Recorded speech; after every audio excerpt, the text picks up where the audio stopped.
Boom! It's October. Happy Halloween! What's up? My name is Mo, and if you don't know, I really like October, specifically Halloween. It's been my favorite time of year for a very long time, and quite a while ago I went into a deep think about why, and I realized that a lot of significant events happened around this time of year. These events are things that impacted me greatly, and I want to talk about them. I gotta let you know though that these are sensitive topics. There was a list of trigger warnings at the beginning of the video, so please be safe, go check those out. I'm gonna try and make this as lighthearted as possible, but you know, obviously these are some pretty upsetting / really impactful moments in my life, so it may be a bit more of an emotional video, but I've been wanting to talk about these things for a little bit, and what better time than October itself? So here we go.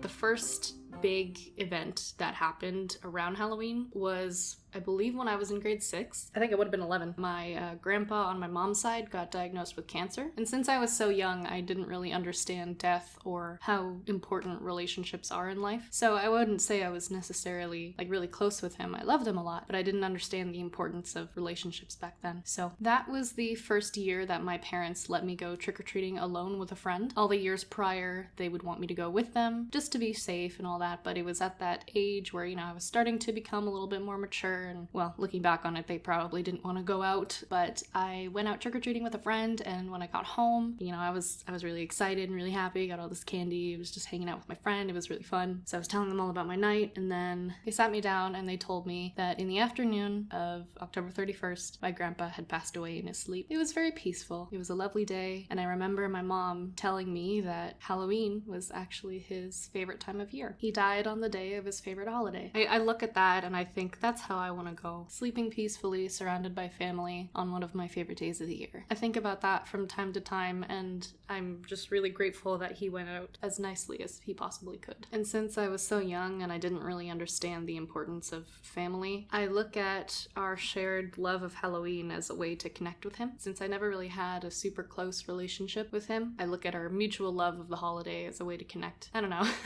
That's one of the reasons. Then we fast forward until high school. Grade 9 in high school was pretty good. I don't really remember the Halloween of that year, but the next year I actually got sexually assaulted by someone I really held on a pedestal at that time in my house while I was throwing a Halloween party. This person was a very manipulative and abusive figure in my life. They affected me very deeply to the point where I mean, one day I want to be able to talk about it, but it's still at the point where talking about it is still difficult. It's taken a lot of therapy and reassurance to get more comfortable talking about it. So that happened, and then the next year, in grade 11, I had plans to hang out with that same person on Halloween, and we were gonna walk to their house together. I had never walked to their house before, so this is my first time, and they ended up making me walk behind them while they walked with their other friends because they were embarrassed to be seen with me. So I walked about a mile behind them while I was just watching them be all happy and joking and stuff, and I was there walking slowly way behind them, crying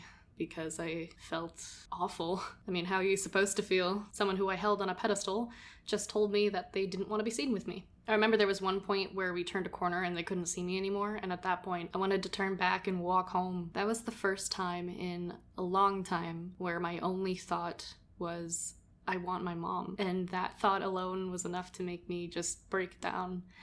And it was so weird. I was a mile behind these laughing group of people, just crying, wanting to go home to see my parents, and just wanting to spend that Halloween with my family instead, but I didn't. I kept walking. I told them how upset that made me, and they didn't really seem to care. That was important, though. If that hadn't happened, then I don't think I would have gotten rid of this person as soon as I did, because I went back home after hanging out with them for the night, and I told my parents about it. I broke down in my mom's arms, and they told me that I really needed to cut the ties with this person, and I did. And that led into a whole new phase, which brings us to the last significant event that happened. I slipped into a really bad depression because after I stopped hanging out with this person, I realized I didn't have any other friends. I had friends that didn't go to the same school, of course, and I had friends in that school, but those friends had their own friend groups, and I was alone.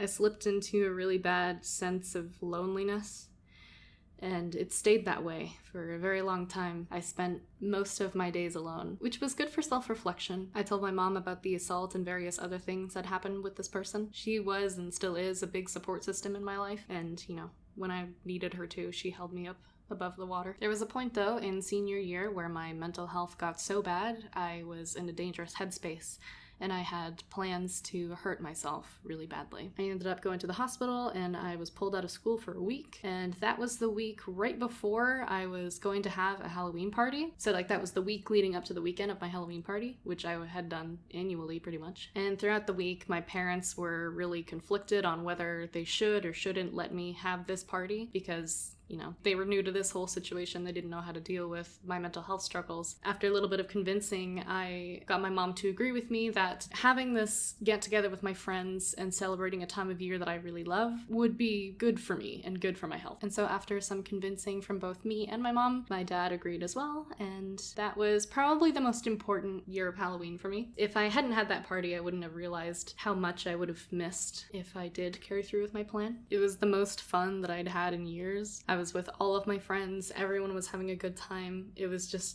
amazing. It was really fun. And that was the first year in many years that I made my Halloween costume by myself, like at home. There was a brief moment that night where I came to the realization how much I had to live for, and I tried to hold on to that feeling for as long as I possibly could. I was still in a bad headspace, so it didn't last very long, but it's a thing I think about a lot, so that was pretty significant for me. And this year is the first time I'm going to be celebrating Halloween away from home, and I'm going to be celebrating it with a ton of friends at my college, and I'm excited. I'm really excited. It's kind of surreal. I'm here in college at an age I never thought I'd see, celebrating my favorite time of year 2 years after I didn't think I would see it. Sure, a lot of these are pretty sad. To some people, it would make more sense for me to hate Halloween instead of really, really love it. And, you know, there was a time where that was real. Probably after the second time in a row that person had ruined Halloween for me, I didn't think I was gonna like Halloween anymore. But then that really important event happened. Now I hold it closer to my heart than I ever did before. Maybe it sounds a little silly to someone, but, you know, it was around this time of year where I experienced a lot of firsts. It was my first experience with death, with trauma, and with hope. Genuine hope. So yeah, it's a pretty important date for me. Aside from me liking scary things and enjoying the thrill of being scared, these are the reasons why Halloween is so important to me. And, you know, I feel like I'm at a point in my life where I'm comfortable enough to talk about these things, and it's proven that talking about traumatic events can help you heal from them. So I'm doing just that.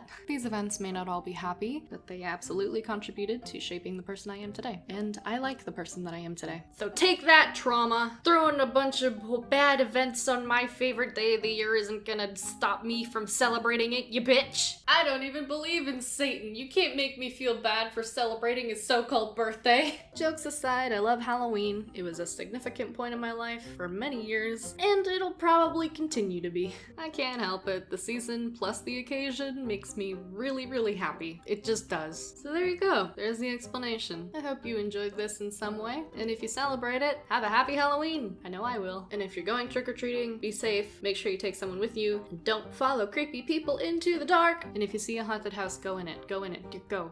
It'll be fun. Just do it. Do it. Have a nice night. Be safe. I'll see you in the next video. You keep my life bright, my lights. Bye!